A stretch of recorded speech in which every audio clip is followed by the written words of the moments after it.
Hello friends, कैसे हैं आप। वेलकम है आपका लाइफ लाइन बायोलॉजी में। तो चलिए वीडियो को स्टार्ट करते हैं। आज हम जानेंगे बायोलॉजी की शुरुआत कैसे हुई। आखिरकार बायोलॉजी इतना इंटरेस्टिंग सब्जेक्ट है, आखिरकार है क्या बायोलॉजी में, आखिरकार ऐसा है क्या। तो आज आप इस वीडियो के ज़रिए जानेंगे कि बायोलॉजी की शुरुआत कैसे हुई और बायोलॉजी इतनी आगे कैसे है आज की डेट में। तो चलिए स्टार्ट करते हैं। बहुत समय पहले की बात है, आज से लगभग 2300 साल पहले, जब ना स्कूल थे और ना ही लैब थी और ना ही माइक्रोस्कोप था, तब लोग प्रकृति को देखकर ही दुनिया को समझने की कोशिश करते थे। तो उस समय यूनान ग्रीस में एक जिज्ञासु युवक रहता था जिसका नाम अरस्तु था। आप देख सकते हैं ये अरस्तु जी हैं, इन्हें फादर ऑफ बायोलॉजी भी कहते हैं। अरस्तु को एक अजीब आदत थी, जब दूसरे लोग खेलते और आराम करते तब वह जंगलों, नदियों और समुद्र के किनारे पर घूमते रहते थे। वह पक्षियों को उड़ते हुए देखते, मछलियों को तैरते हुए देखते और सोचते आखिर ये जीव कैसे रहते हैं, इनकी दुनिया कैसी होती है। एक दिन उन्होंने अपने शिष्यों से कहा, अगर हमें जीवन को समझना है तो हमें जीवों को अध्ययन से देखना होगा। मतलब कि अगर हमें जीवन को समझना है तो जीवों को अध्ययन से देखना होगा। इसके बाद उन्होंने सैकड़ों जानवरों और पौधों का अध्ययन किया। उन्होंने पहली बार जीव को अलग अलग समूह में बांटना शुरू किया। इसी के कारण उन्हें बायोलॉजी का जनक कहते हैं। लेकिन जीवन का सबसे बड़ा रहस्य अभी भी छुपा हुआ था। तो आप जाने कि दुनिया बदलने वाले इंसान ही अरस्तु जी थे। आपको आज पता चला और आप देख सकते हैं फ़ोटो में ये अरस्तु जी हैं जिन्होंने बायोलॉजी की नींव रखी और बायोलॉजी को आगे तक ले गए। और बायोलॉजी को इतना आगे ले गए कि आज भी वो इंटरेस्टिंग सब्जेक्ट है, पढ़ने में बहुत ही मज़ा आता है। क्या आप लोग भी बायोलॉजी पढ़ते हो? कमेंट बॉक्स में ज़रूर बताना। उसके बाद सदियां बीत गई, दुनिया बदल गई, नए आविष्कार हुए। फिर इंग्लैंड में एक वैज्ञानिक पैदा हुआ जिनका नाम रॉबर्ट हुक था। आप देख सकते हैं रॉबर्ट हुक ने सेल का नाम दिया। यह बायोलॉजी की दुनिया का एक सबसे बड़ा कदम है। रॉबर्ट हुक जी ने सबसे बड़ा कदम उठाया था और रॉबर्ट हुक को छोटी छोटी चीज़ों को देखने का बहुत ही शौक़ था। एक दिन उन्होंने एक नया यंत्र मिला जिसे बोलते हैं माइक्रोस्कोप। आप फोटो में देख सकते हैं माइक्रोस्कोप लिए वो अपने हाथों में और दुनिया बदलने की तैयारी कर रहे थे। एक दिन उन्होंने कॉर्क का एक छोटा सा टुकड़ा लिया और उसे माइक्रोस्कोप के नीचे रखा। यानी कि कॉर्क का टुकड़ा लिया और माइक्रोस्कोप के नीचे रखा। जैसे ही उन्होंने देखा, उनकी आंखें आश्चर्य से फैल गईं। उन्हें हजारों छोटे छोटे कमरे दिखाई दिए। वह बोले, यह क्या है, इतने सारे छोटे कमरे। उन्होंने देखकर छोटे छोटे कमरों की याद आ गई, इसलिए उन्होंने एक नाम रखा सेल। यहाँ से सेल की स्टार्टिंग हुई और सेल की खोज की।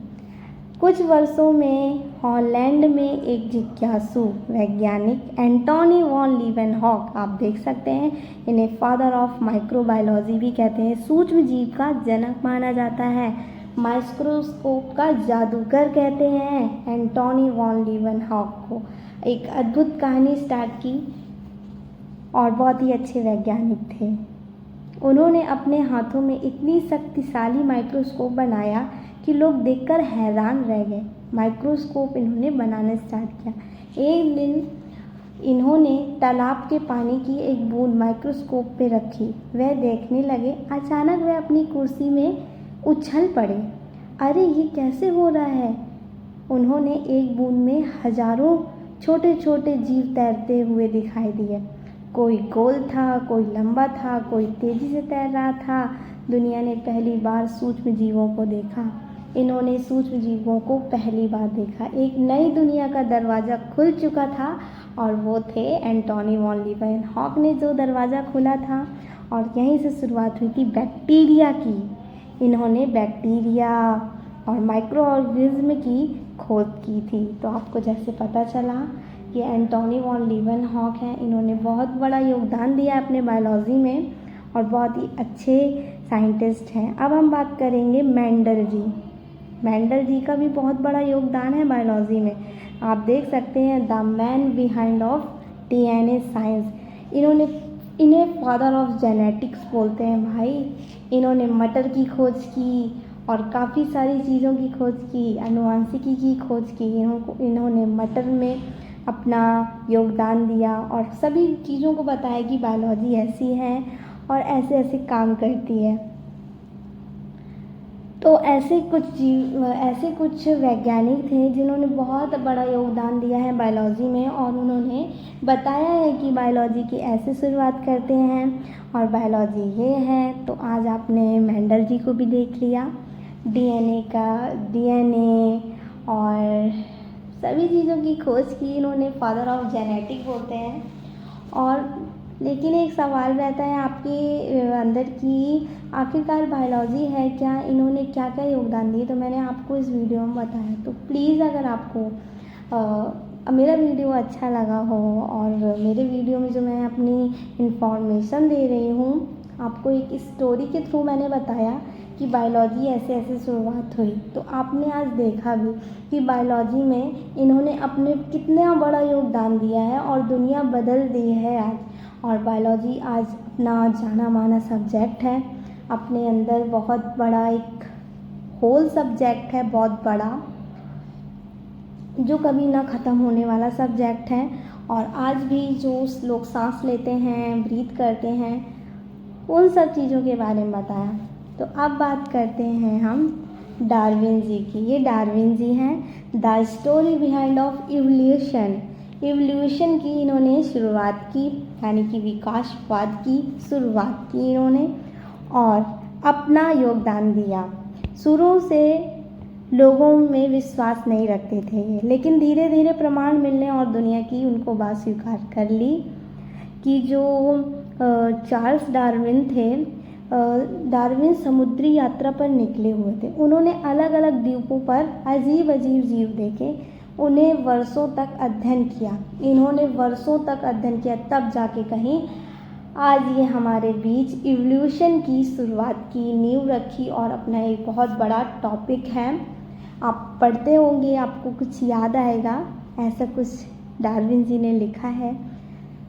लेकिन धीरे धीरे प्रमाण मिलने लगे और दुनिया ने उनकी बात स्वीकार कर ली कि इन्होंने विकासवाद को बहुत बड़ा सिद्धांत दिया।